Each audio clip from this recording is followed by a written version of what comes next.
Right guys, welcome back to the channel. Today we're going to have a look at our worst team in the Premier League and our best team in the Premier League. Both starting 11s. Pretty similar to our last video we done on the Right and Over, which if you haven't seen is on the channel, so go check it out. Obviously I think we'll start with worst. Yeah, this time we agreed. Last time we did a bit of a mix. We done both of our teams each, like a bit of discussion involved, which we would have videoed, but the video again would have been fucking 3 hours long. So we sort of like just had a discussion between us. We mentioned a couple of the reasons why we chose our players, and some of them are just givens, some of them aren't. Some of them are maybe. Some of them you agree, some of them you won't really. Let us know your teams. Let us know if you agree or who you disagree with.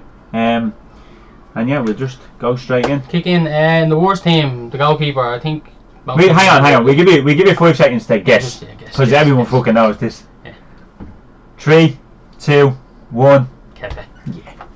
Like, how can you not give it to him? There's no fucking way it wasn't gonna be him. Was there? Like, he's definitely Kepa. Like, there's not. Like, he has. I think he had like one of the worst save percentages in the league, and fucking like Chelsea, just their defense was awful. Like they had like 56 goals or something, didn't they? Like? But here's the question, right? So I think they've got in Thiago Silva, Malang Sarr, Ben Chilwell, right? Which is good signs. But like that's the thing, like. Were they that bad? Like was the defenders that bad, or was it the goalkeeper? Was it the goalkeeper? Like, when you have like a fucking shocking save percentage like that, and I don't know, he's awful. Like he's been up like 70-something million quid. Like the most expensive goalkeeper still of all time. Like if they went with someone and they got him for 30 million, you'd be still saying like Jesus Christ, he's been shocking this season.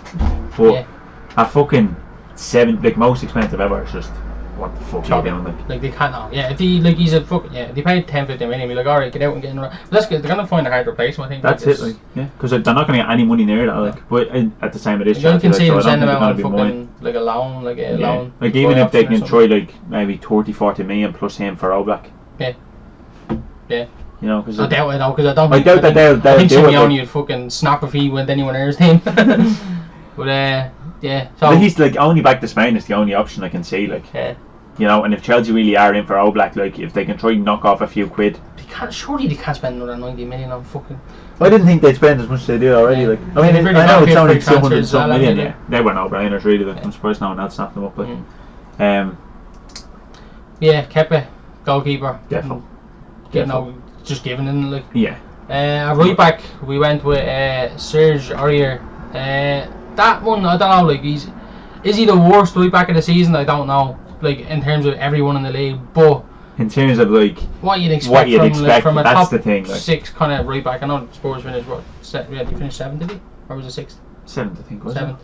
You gotta know when the end. Yeah, because I think who won the Carabao? City won. Yeah. That, So like we could have went with players like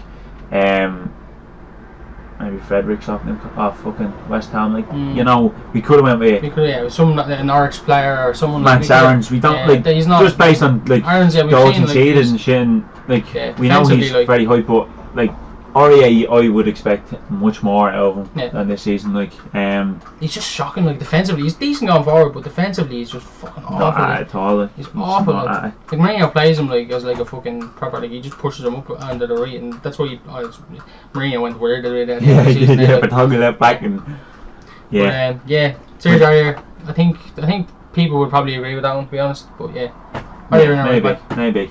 Left back we'll go first. Danny Rose. It's another maybe a bit controversial, but I don't know. He just hasn't done it in the last few seasons. He had, I think, who did he go on to? Newcastle Didn't do at Newcastle. No. Was at Spurs for the first half of the season. Didn't do anything. Like fullback, fullback used to be Spurs' best area. Like that's where everything came from. Like, and Rose was one of them players. And since Walker left, he's just like went down and down, and I don't know if he got a bad injury. I remember he was asking to leave a few seasons ago. Mourinho wanted him. It's sort of since then, actually, isn't it? Really. Remember, he was like going. Because I think it was near the same summer like Walker left. I think he was like wanting to leave as well, and it never happened, and he literally fell down the pecking order. Never brushed himself off and just got down to work and got out like himself. He literally just looks like he went and strike nearly. Did he say he hated football at one point or something? Like, was there something about that? I don't fucking know. Maybe I'm misremembering that, but I feel like there was some weird thing with him, like where I remember he gave out and said, I remember he was saying like if we don't start winning trophies, I'm gonna have to leave and shit. Like, but Yeah, like, if you want to win trophies, you have to start playing. Like, yeah, you want to win trophies. He's been shocking. He hasn't done it. Like, maybe 2 or 3 seasons now. He's been shocking. Yeah, at least, yeah. Definitely 2 seasons anyway. Yeah. This season and the season before, like. And I don't. Is that deal to Newcastle isn't Prem? That's just a loan. I think that was just no option to go in or I'm not sure. I don't think so. But yeah, I think that is an no-brainer again. Because when they signed him, I thought that's a really good fucking deal for them for 6 months. Like, I thought it was as well. Like, he didn't do anything really at Newcastle to suggest it. Like, but it's just like it seems like a bit of a coup. It's Newcastle for that's a football manager signing or something. Yeah. Centre backs. Yeah, we went with a player that we mentioned in the last video in the overrated team. We went with Issa Diop as one of them. For similar reasons as well. West Ham's West Ham's defensive record has been fucking awful this season. Like, and they shouldn't have been in. They were in a relegation battle. Which they shouldn't have been in. Like, they spent hundreds of million. Like, for a team like in bottom half, like they're like in Everton. Like, in terms of like they always spend so much, and you're always expecting them to be like up there, even for Europa League. Like, not challenging the top 4, but always challenging, and they never really are. They should be a top half team, really. Like, with that, they should be up there with like Wolves and fucking. Like, definitely, because they have got some really good players. Like, really good. Like Felipe Anderson, fucking all them kind of players. Like, Haller, another good signing. Declan Rice in midfield. Like, they have got fucking good players. Issa Diop at centre back. Again, like, we are going to, obviously, if you haven't noticed, like, basing it off of, like, I'm sure there's worse centre backs in the league than Issa Diop. Yeah. Like, quality wise, but it's just what we thought. Like, he was meant to be going to Man United a season or 2 seasons ago, and now all of a sudden, like, he's having a really bad fucking time at fucking West Ham, who are scraping relegation battle. I think we're safe after. When we come back from lockdown. I think they were in it until like the last 2 games. Not really. I think mathematically. They were like 3 points off, but they only finished like. Really? Yeah. No way. Yeah. They were right down there. I thought they were like, once they got that draw against Man United, they were like safe. Mathematically, I thought. But that was like only 2 games before the last game. Was it? Yeah. Yeah, but mathematically safe, man. But then I think they lost the last. I don't know, because Antonio did well in the end. Maybe it was 6 points. I don't know. I know they were. Like, he went in a good run, didn't he? Like, he had 8 goals or something after, I think. Yeah, maybe. I don't know. But like, how they performed I thought after lockdown would be like they should be doing that consistently. Like, you expect them to, because they have the team to do it. Like, I don't see it. But again, Issa Diop was just shocking. Like, and the whole defense was. Could have went with. We could have went with the players. I think Ogbonna was injured for a lot of season money. I think the other one then is Zimmerman. Of Norwich, which we just had to put a Norwich defender in there. Like, what did they concede? They were like probably 70-80 goals. Like, yeah, it was. And I don't think it was down to Tim Krul. I think defensively they just weren't that. Like, they were shocking. The fullbacks I think get exposed a bit defensively, in fairness, because they are more of an attacking sense. Jamal Lewis and Max Aarons, like, they do go forward a bit more. Better defensively, or better offensively, like, rather than defensively. I think that midfield should be shocking as well. Like, so you get bypassed very easily. They do. Like, Grant Hanley even got a few fucking games for Norwich this season. That shows how bad. They're just not like defensively they were. Like, they were just shocking. You had to put an Norwich player. Just had to go in, like, and if it wasn't going to be the goalkeeper, which it didn't deserve to be, like, it would have to be someone out of the defence if they conceded 80 goals. So Zimmerman does fill that spot. We're playing with 4-4-2. Yeah. Well, 4-2-3-1. Well, like, yeah, 4-2-3-1 it is actually. I think we were going to go with 4-4-2 and then we sort of decided against the thing. So we're going to go. We'll go right mid. Yeah, right mid we went with Ryan Fraser. I know he's played predominantly on the left, but yeah, he's just a winger. Sorry. Just a winger, yeah. Brilliant season, last season, like the season before, but linked with Arsenal and linked with Liverpool and teams like that, like available on free transfer this season. I don't think he's went to a club yet. Could be wrong. Let us know in the comments if he has. I don't think he has, but. He's been shocking this season. Like, and the thing that put it over the edge for me is that, like, when he just left at the end of the season, it was like, I'm not playing with this anymore. Like, he could have helped them survive. Really could have helped them. Like a team that he's been at for years. Like, I don't. He owed him that. Yeah. He owed him that much. Like, so definitely went in. Like, and again, not that he's the worst in the league, because he has got some quality about him. I think he had like 3 assists. He's not like. His end product hasn't been at all this season. And it was last season. Like, he was brilliant last season. But this season he was just. And being linked away, everyone was expecting a bit. It was Arsenal and Man United and stuff he was linked with at the time. Like, so. Big season being expected out, man. He turns up with shite basically. He got relegated, like, so. Yeah. Ryan Fraser goes in there. Definitely. On the left. We went with Bernard off Everton. Again, another underperforming team. Everton, who we would have expected every bleeding season. Like. And he finished 11th, 12th. Yeah. Just not good. Not good enough. He had to throw considering they spent a lot of money, like. Yeah. And he played. They have done the last couple of seasons anyway, like. Bernard played a lot of games, and he just. No end product, nothing like. He's a decent like little dribbler. And he's really good at dribbling. Yeah, but his end product is just awful. Like, he doesn't really offer much to a team, like, other than that dribbling. Like, it's just. No. And again, when they signed him, I did expect like, he's gonna be a good signing. Like, another football manager. Good signing. Again, with Everton, they always seem to sign like good players and then just just shy. Yeah. Like even the fact Ancelotti. Sure, but surely if they got Alan, James Rodriguez, and fucking who else are they linked with? Decore. Like if they change them midfield, that's 3 really good. Again, getting them to gel might take a bit of time, but like that's really good midfield. In league, like you have to be up there with the Leicesters and the Wolves, and like you have to be up there after that. Because they have good defensive players, Richarlison, Calvert-Lewin. That's a top 4 midfield for me, like them 3.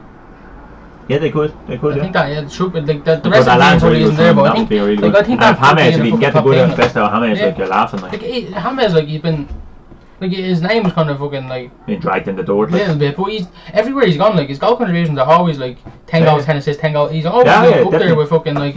He's always been brilliant. Like, but I don't know. It's like if they can get a player in that does 10 goals, 10 assists, like with Alan and Doucouré sitting there, like they're laughing. Like, and that will take everyone up to the next level. 10 goals, 10 assists usually when he's not even playing. Like he's only fucking coming in and doing bits and pieces. Like for like if he gets 10 goals, 10 assists in the Premier League, but fucking hell. Jesus, like.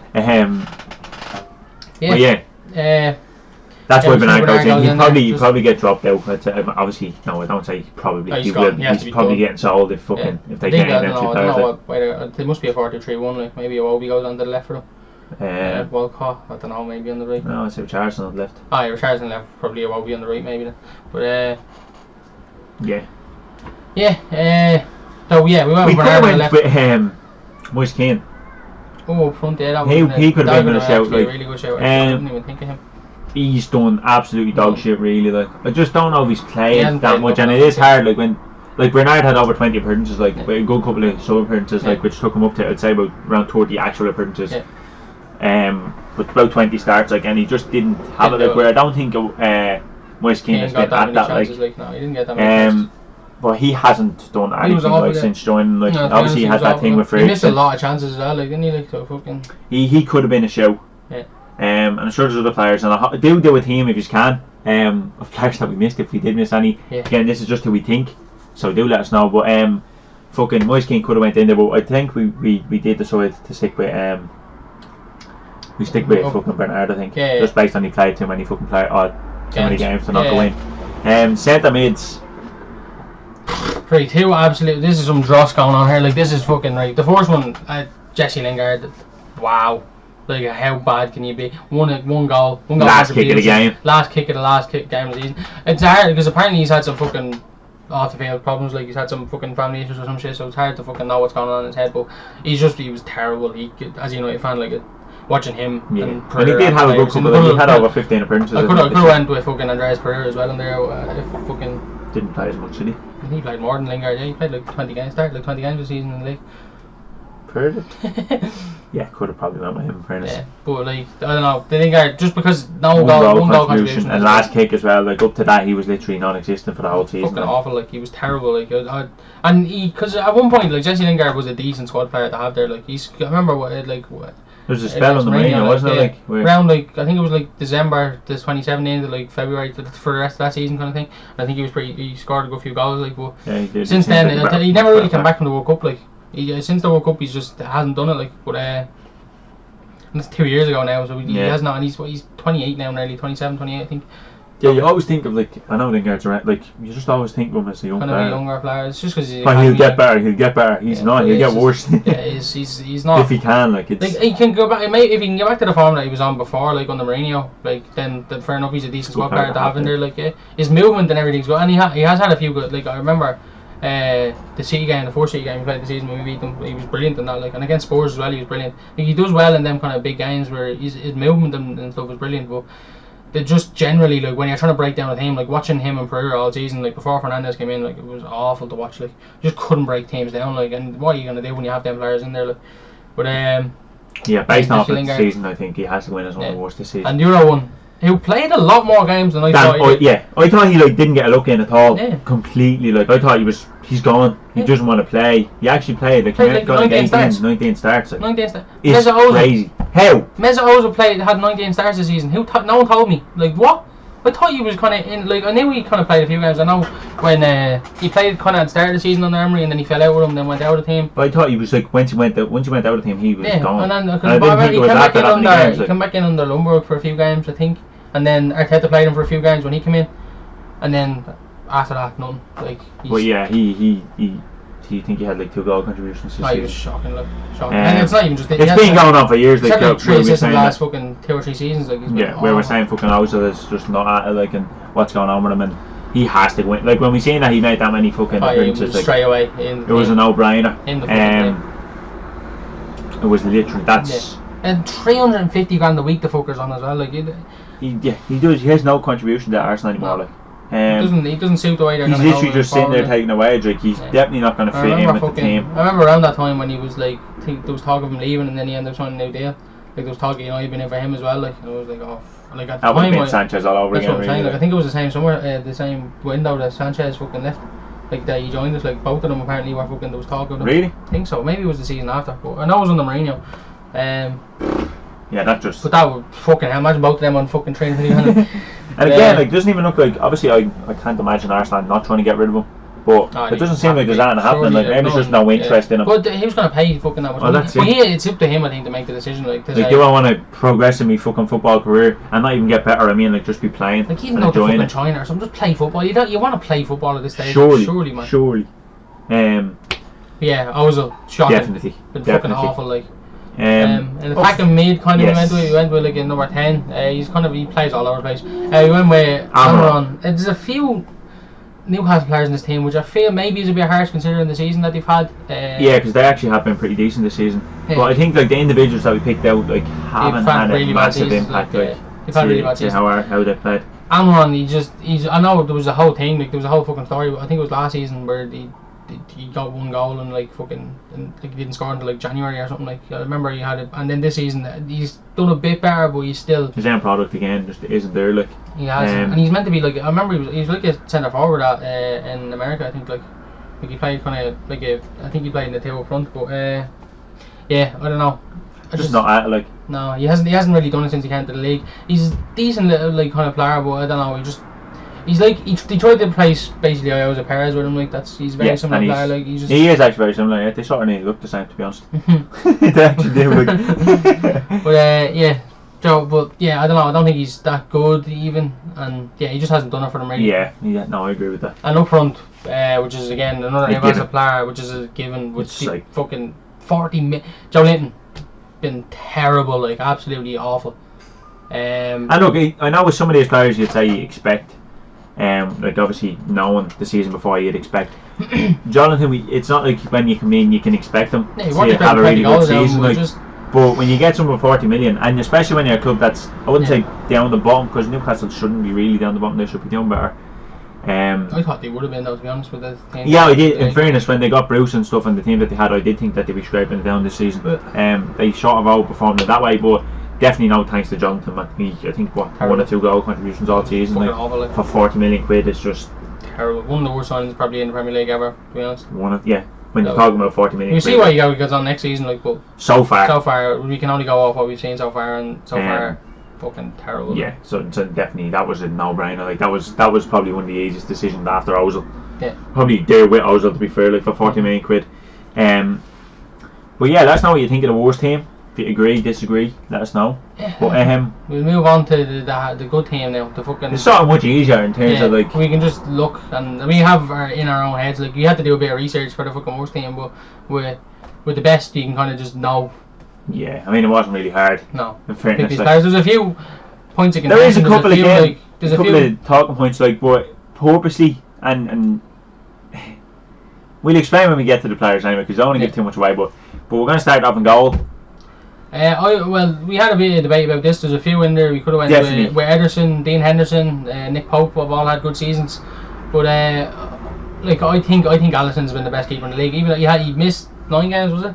9 games this season, and that for me would be why we could have went somewhere else. Like, but I do think he was up there nearly getting clean sheets. He's just so every time I've seen him, he's just solid. Like he doesn't usually make like big fucking diving saves like to fucking in the corners, but like he's just his positioning is always so good. Like he doesn't even. That's it.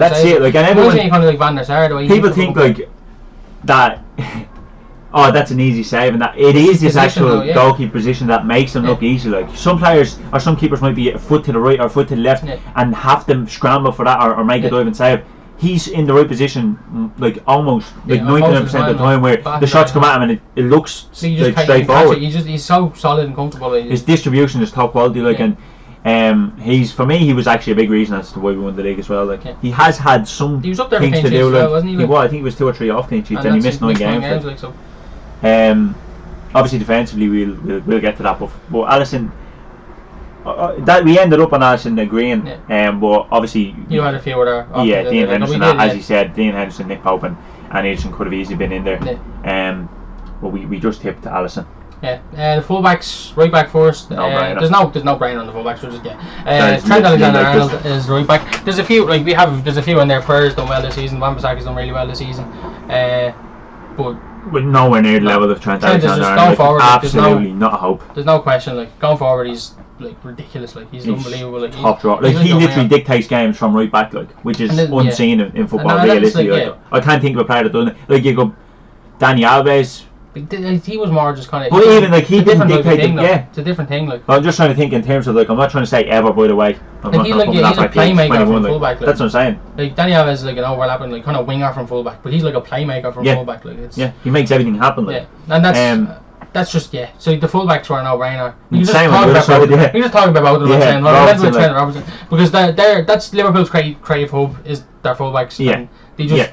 They offer fucking so much for them. Like, they've been unbelievable for the last 2 or 3 seasons. And absolutely, like, breaking assist record. I think, like, if it wasn't for Trent, Robertson would have broken this season. Like, I think he got 12 assists this season. Trent broke his own record from last season. Like, it's Robertson consistently. Like, I think, to be fair with you, I think assist wise and chances wise, I think they're actually, like, I might be completely off here, but I think they're near at least the level of assists, like, to Kevin De Bruyne in the last 2 seasons. Like, would he be close enough? I think, wouldn't he? Like, definitely close enough. Like, De Bruyne was injured last season, wasn't he? Like, Trent would have 25 assists, like, in the last 2 seasons. De Bruyne was injured for last season, so he got 20 this season. Like, so. And I don't know why he got maybe 10 last season. Like, but even still, like, De Bruyne's the best in the world. Like, you know, so from right back, that's I'm just trying to, like, exaggerate the fact. Like, it's show the fact how unbelievable it's been. Like, and they're the great, like, their midfield is like the engine room. They do all the fucking hard work. It, yeah. And then their fullbacks are the ones who do creating for them, like, and they're unbelievable. They're doing it, like, And it's just, that was obviously an no-brainer as well. Like. I know Trent is the younger one, but at the moment it was, because I feel like Trent is, like, obviously, I think Trent is, so I'd put him ahead of Robertson going forward, but just a bit. I'd say Robertson defensively is better, I think. I would say, yeah. But personally, who would I have if I was manager? I would take Trent. Just because age, like, because you can train it into him, like, you have like an extra couple of seasons to work with Trent, you know, and I think, like, he could play in centre mid and CDM and be fucking brilliant, like.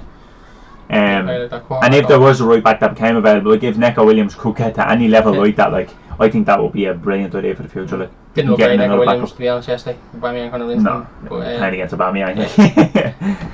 You know, not an easy task for the day. Anyway, I don't think any fucking fullback in the league would be like lovely and playing Aubameyang. Like, definitely not. Not an easy task. But yeah, that I think they were kind of no-brainers. The centre back, one of them is a no-brainer. We went with Van Dijk. The other ones. Let's talk about Van Dijk. For me, he's the best defender in the world. Yeah, definitely for me.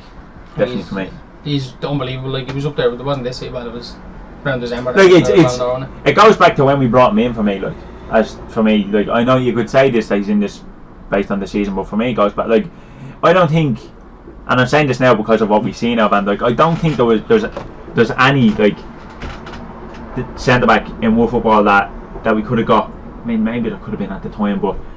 Like, if you look at the centre backs now, like, did they come into Liverpool and do the same job that Van Dijk? Like, we were literally shite. Awful, like we were terrible defensively. We couldn't do anything. No. I think we can see, like, we had to score 4 goals to guarantee a win in the game. Like, at that time, Van Dijk came in and, like, straight away the defence seemed short. It seemed short. And then when Alisson came in, it was like, right, now we're solid. And everyone else around them, like, Joe Gomez wasn't. I think he was sort of a fullback at the time. I don't think he had been tried at centre back too often anyway. But even Lovren and Matip, and Lovren for me is like. But that's what I'm saying. Like, even Matip, he made them all better. And even that's what I'm saying. Like, even Matip, like when before Van Dijk came in, like, Matip, there was a lot of question marks about Matip. Like, there was, yeah. And even Joe Gomez and all them. But then when fucking Van Dijk came in, like, it makes them players look better. Yeah, and everyone, the whole team just like played so much better. And I just feel like I don't know if there's anyone in world football that could have. Maybe obviously it's hard to answer that question because we can't try it now, but the impact that he made, I just think is Unbelievable, like, and nobody could have seen it coming. Like, no. I definitely didn't. He was at Southampton, and 75 million at the time. Everyone was like, Jesus Christ, like, that's a lot of fucking money. Like, but my God, what a signing him! Unbelievable. He's the reason, really. He's the backbone behind all these winners. Like, if he didn't sign him, I don't think he'd have been anywhere near as successful as he's are. Like, in the last few seasons. Like. No. I think that's the thing though. If he gets injured like next season, but that's it. But I also feel like I think he's like, even I don't know what goes on behind the scenes either. Like, but he's still kind of a confidence in I think he does. Like, I think Joe Gomez is a much better player. I don't feel like if obviously it's hard to say if Van Dijk gets injured we'll be alright, because I don't think we will. You see him with City and Laporte and things like that. I'm not saying the defence is still going to be solid. Like, I don't think it'll be as solid. Of course it won't be. You're losing the best centre back in the world, but I do feel like they would still get over the line. I don't think they need to be scoring 4 or 5 goals to win matches anymore now. Yeah, because I think the whole team is more solid, isn't it? Like, that's what I'm saying. Like, I think we could do without, although we don't want it, and a fucking touch wood, we don't have to. Like, especially if we go out and fucking replace Lovren. Like, if we can get a good player in, like, I don't just talk like Kabak and players like that at the minute. If we could, we definitely need to replace them. Like, or there's players maybe that are coming up through the youths. Even still, I don't really take a chance on a youngster like that. But I do feel like we'd be more solid. Like, if Van Dijk did get injured, but definitely he was an no-brainer to win this fucking. 100%. We've done all Liverpool so far. There'll be a few more. Well. Yeah. Next choice. Next choice. This is the one that people, fuck people. I don't care if they're gonna be contentious with, and Gavin was a bit contentious with it as well. I went with Harry Maguire, and I argued my case for this that I don't see another one up there. You can maybe argue like a Soyuncu or even a Joe Gomez for Liverpool, but I think if you take Joe Gomez and put him next to Victor Lindelof, he's not. We only conceded 2 less goals in Liverpool this season, like, so it's not like fucking, maybe it was 4 or something, but. Like, he came in, our defence was the 10th best in the league, and he took us to the 3rd best in the league defence. I don't see really another argument for it. Like, he's had a few high profile mistakes, and then people will say he's made a few other mistakes that aren't even fucking mistakes. But I think the talk of him being a flop or being any of this, the 80 million was obviously too much for him. Like, he's not a fucking 80 million player, but he's, for me, the 3rd best centre back in the league, and the 2nd best centre back in the league was injured all season. So that's what I'd say. Yeah, obviously I did mention Joe Gomez. I think I get his point. I do get his point. They did take, like, he did make Man United the 3rd best, but I don't, like, solidly I do not put it down to Maguire. If, like, I think Wan-Bissaka is up there. I think Luke Shaw has got better. Whether that is due to Maguire coming in and shoring up the defence, like, you can't say Luke Shaw hasn't got better if you're going to compare him and say that he's better than Chilwell. I don't like he's obviously improved. But Luke Shaw was our player of the year last year, man. Like, not this season, season 4. So I don't know, like, yeah, true. I mean, you conceded, and Victor Lindelof was the one who was considered to be up there with him as well, like, and we conceded fucking 60 goals or something that season. Yeah, that's so funny, like. But still, I think Wan-Bissaka helped the defence a little bit. Yeah, no, he definitely did. Wan-Bissaka definitely did. The both of them did play a part, but you can't just look. No, that's it. That's it. Because the same can go for, but like Liverpool, obviously, all the defenders. You just say, it wasn't Van Dijk, it was Alisson. It was everyone, and Alisson as well. Like, Joe Gomez could go in there, but I do also get the point that, like, if he just played alongside Lindelof, like, would he be that good? I like, there is question marks, but then it comes down to systems. We could literally go in circles all day, like. We did end up going with Maguire. He's definitely up there. Like, I know he gets a lot of hate, man. He does get a lot of hate. Maybe unnecessarily, but he is one of the biggest more than he is expected. The two mistakes that, like, after lockdown, which were kind of kicked in, like, but the ones that he did make were the one against Spurs. I don't know if you'd really call it. He got ran past. He got outpaced basically by Bergwijn. He ran past him and scored. And then the big one, I think, was the fucking the Stanislas one where he got nuts. But again, that can happen to a defender. Like, of course it can. But generally this season our defences look 10 times better. He's great at bringing the ball out from the defence as well. His passing's really good. Like, his build up was brilliant. Like, so I don't know. I think we did end up going with Maguire, and I think we could have went. Like, you could make a case as well for Soyuncu. Who was a big miss, like, for Leicester towards the end of the season, but wasn't the only miss. So it's hard to say he was the sole reason. Like, they were missing Pereira at the time, and Chilwell at left back. When their sort of top 4 hopes literally vanished, like. Other than that, you couldn't really make a case for many other players. Johnny Evans, maybe. You could say Johnny Evans, yeah, definitely. I think he probably he's a shout. But he could be. He's been sort of solid all season. But But yeah, I don't know. For me, but Maguire was that's just the other players that we could have went with. Maguire was the one we went with in the end. People are probably going to disagree, but well, yeah. Look, if you do disagree, if there is other players, even that I haven't mentioned, or let us know. Let us know your team. Put your teams in the comments and let us see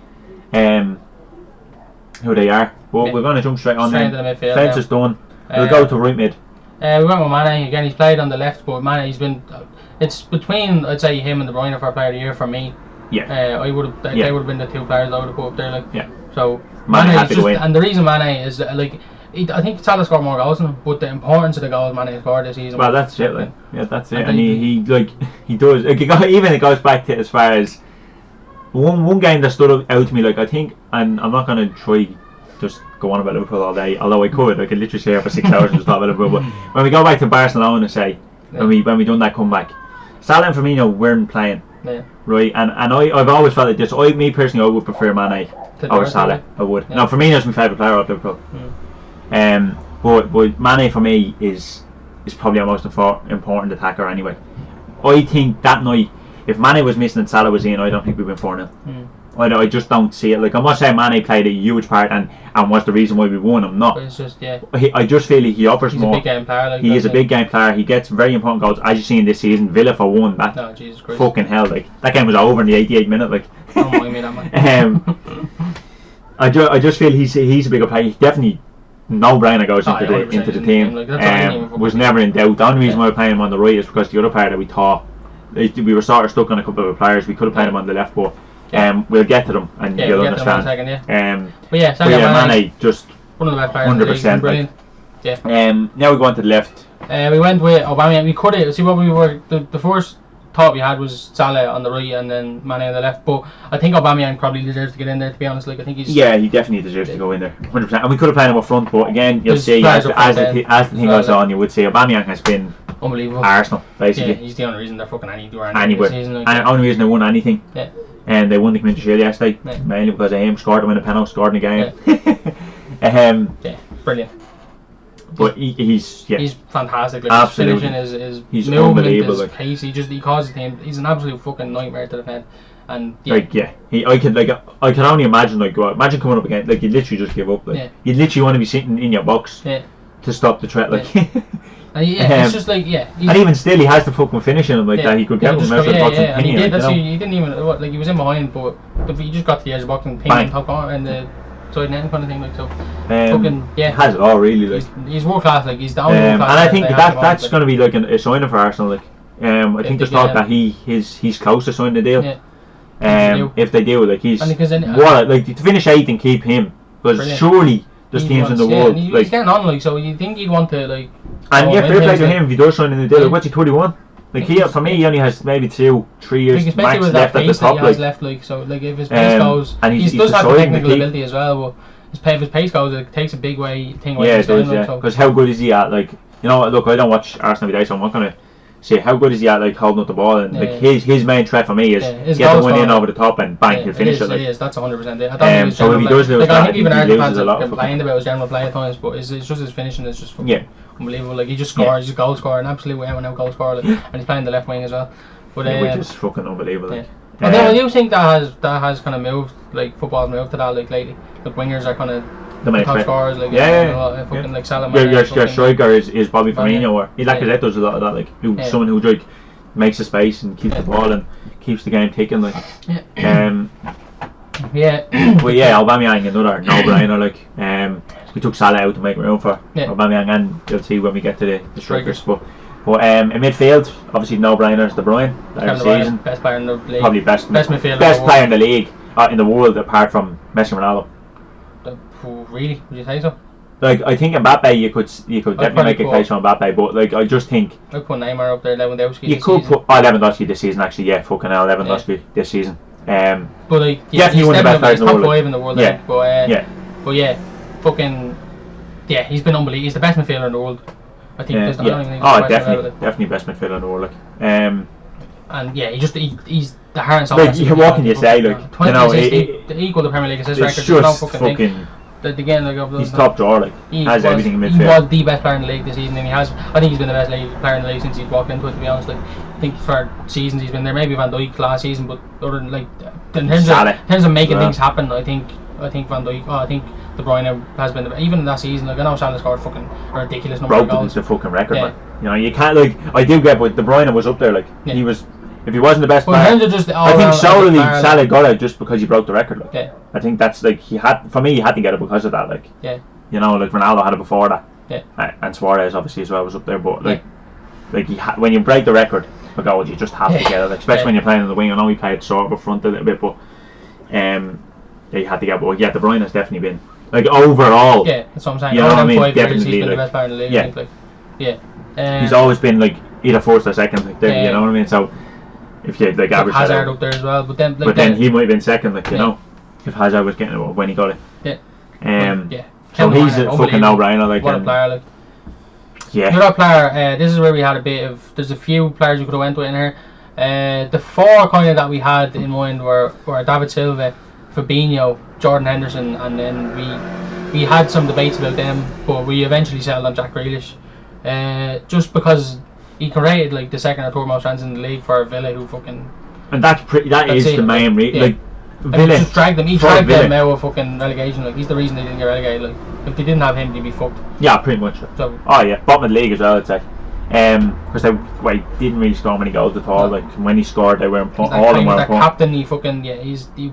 Like there was games when he literally done jack shit. Like, he did. After lockdown, there's a few games where he done nothing. Like I don't know if his head was turned or whatever, but he did eventually. I think his head is turned anyway. I think he wants to go. Like, but he's still like, and I think he scored in the last day of the season as well to help them. Like, you know, I mean, you go back and we talked about Fraser, who just said abandon ship. Like he stayed, he fought, he was linked away, he still is linked away. He kept them up. Wants to go, and his head still didn't turn. He kept them up. Like so, we definitely could have went with fucking. As Phil mentioned, we definitely could have went with Henderson or Fabinho or David Silva, who's had a really good season. We like obviously Bruno could be mentioned. It's just that he only played a half a season. If he consistently done it, like he played well, I think it was 14 games, and I'm just thinking now, I think fucking Bruno had more goal contributions than Grealish this season. But again, he only played half a season. It's hard to put him in. Yeah, so for me, Bruno just didn't play enough football to go in like team of the season. You know that way. He's been doing that like just by games he played. Like I think like if we done another like say we done another season like team of the year where it just goes all year round in the league, and Bruno was still playing to that form, he would definitely. Because if you're doing it by fucking that, like if you're doing it by just like their form post anyway, fucking Green would probably be in there. Yeah, he's 10 goals and 12 fucking starts or some shit. Yeah, but, like, and even Martial, like, but where I have to go based on the whole season. So I think you do what you have to put Grealish in there. I think. Well, there's a few other options. I think it wasn't a case of have to. We did go with Grealish. Obviously we could have went with some of the players that we named. There could even be more players in there. Buendia maybe gets a shout. He was good, but I don't think team of the year. Buendia. I don't think he was at that level at all. Again, getting top 5 fucking chance of grading he got in the league. Like it's been. Oh yeah, he's been really good. But he got I don't know. You can't really put him in team. It's hard to put him in. I'm just thinking of names at the moment, to be honest. Yeah, he definitely could have been an outside shout. Like. Obviously, there's more. Like, let us know. And obviously, if you do put your team, I don't know if it's going to be the same, but it'll be very close. Maybe not. There's a lot of players in here where I don't think there are any debates. Like, to be honest. Like, like Mane, Van Dijk, De Bruyne. There's no fucking there's no real debates about them. But there's a few in there. Like, even if you're not putting Aubameyang on the left, like Aubameyang has to be in there. Surely. Depends, I don't know. But yeah, Grealish was fucking. Was who we went with. Yeah. For the reasons, obviously, but. Not very balanced midfield before we went with. We weren't thinking of this team to go out and play a game or that. Like it was just. De Bruyne can play a parallel role if you need him. Fucking. Up front, we went with the two strikers the first and best strikers in the league, basically. This season, and especially for the teams he played for. Vardy is a bit different. We went with Vardy up front first. He's again 20 top scorer in the league. You can't not put him in. They just can't. Like there's no way. And he's so important how Leicester play. Like if they don't, like if he goes, they're fucked. What did they do? I don't know who they get. Like it's hard to get a player like when you're Leicester, it's hard to sign a striker that's going to get you 20 goals a season, like, and he does it consistently. Like he might not hit 20, but he gets very close to it. Like he tried to even move fucking like players. Like, remember he fucking signed Slimani and everything, like trying to get. Trying to change system a little bit. Just, it doesn't work. Like his work rate is brilliant. He is getting on, which is a little bit of a worry for us. Like 1 year he's just going to turn up and not be Jamie Vardy anymore. Like, so that's the worry for Leicester. Like it's going to happen in the next 2 or 3 seasons. Like so it's like we might even be the season now. Yeah. Because he is at the age where you do start to decrease regardless. Like his pace isn't going to be there for the next like forever. Like so it's going to be hard. He is better. He's more than just pace though. He's brilliant. Like he's movement's brilliant. Unbelievable striker. Good finisher. Like he has everything. The other one, if you haven't guessed, is Danny Ings. 22 goals, I think, was it? He was 2 off, or 1 off the fucking top scorer, like for Southampton. And again, if we're going to go back to like what we thought at the start of the season, Danny Ings was definitely not in there. Like not a hope. And even when he was doing it, I think we said in another video, even when he was doing it, he just felt like he was going to drop off. It was like, he's not going to do anymore. Definitely not going to do anymore. Definitely not. And he just done it. Kept doing it. Then there was a big break. Like he was off for fucking. For months, like, came back he's not going to do it, and then kept doing it, like, and there was a stage where you thought, like, Danny Ings is going to get this, like, you're just checking the score, Southampton goal, who was it? Let me guess. Southampton goal, Danny Ings, okay. And I don't think they were great at the start of the season, they were awful, and I think Danny Ings, like, stepped it up, and Fucker still got the shot somehow, and they fucking turned it around, but that shows what, like, I think he is a good manager, like, passing out, so. Yeah, that shows, like. Because normally, like, you lose 9-0, the team is just done. Like, your whole players just be like, why are we even playing anymore? Like, it's the biggest game in Premier League history. Joint, I think, or maybe it's actually. I think 9-1 might have been the one before that. I think 8-1. Remember City lost 8-1? Was it 8-1? No, it was 7-1, was it? No, it was 8-1. 8-1. That's where they came back from. in the glory days, huh? But yeah, that's the team. Danny Ings goes in with Vardy. But yeah, for like the 10th time this video, let us know your team in the comments. Let us know what you agree with or disagree with. And yeah, until the next video. See you later, guys. Bye.